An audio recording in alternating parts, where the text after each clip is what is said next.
13 April ইসরায়েলের ভূখণ্ডে প্রথমবারের মতো হামলা চালায় ইরান। এ হামলার পরই দুদেশের মধ্যে ছড়ায় ব্যাপক উত্তেজনা। ইরানের মাটিতে হামলা চালানোর হুমকিও দেয় নেতানিয়াহু সরকার। অবশেষে শুক্রবার ভোরে ইরানের একটি লক্ষ্যবস্তুতে ক্ষেপণাস্ত্র হামলা চালায় ইসরায়েল। মার্কিন সম্প্রচার মাধ্যম এবিসি নিউজের বরাতে এই তথ্য জানিয়েছে আল জাজিরা। ইরানের রাষ্ট্রীয় টেলিভিশন দেশটির ইস্পাহান শহরে বিস্ফোরণের খবর দিয়েছে। তবে এই হামলায় কোনো হতাহত কিংবা ক্ষয়ক্ষতি হয়েছে কিনা তা এখন পর্যন্ত জানা যায়নি। যুক্তরাষ্ট্র ও বেশ কয়েকটি ইউরোপীয় দেশ ইসরায়েলকে পাল্টা হামলা না চালানোর বেশ কয়েকবার আহ্বান জানিয়েছে, তবে সবকিছু উপেক্ষা করেই ইসরায়েল এ হামলা চালালো।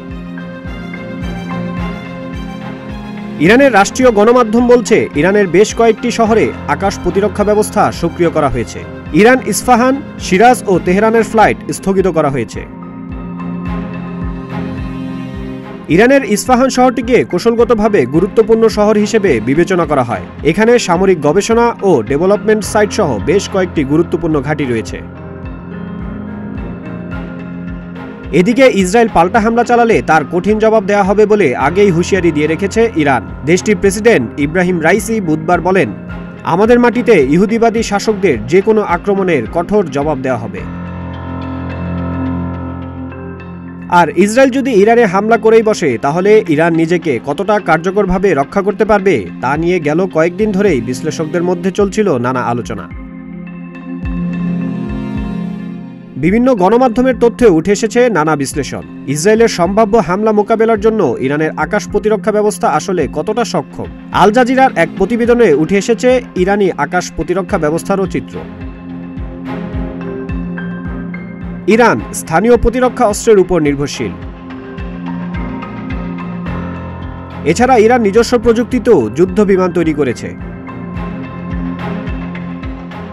ইরান স্থানীয়ভাবে ভাবার 373 নামের আকাশ প্রতিরক্ষা ব্যবস্থাও তৈরি করেছে। এটি দূরপাল্লার ব্যালিস্টিক ক্ষেপণাস্ত্র, ড্রোন ও স্টিলথ ফাইটার জেট রুখে দিতে সক্ষম। একসঙ্গে এটি 6টি লক্ষ্যবস্তুতে হামলা করতে পারে।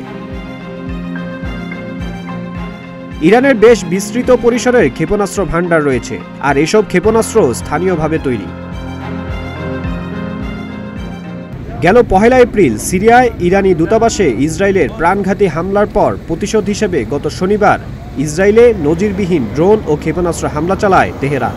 এরপর থেকেই চরম উত্তেজনা বিরাজ করছে দুপক্ষের মধ্যে। নতুন করে ইসরায়েলের হামলা আগুনে ঘি ঢালল বলেই মনে করছেন বিশ্লেষকরা।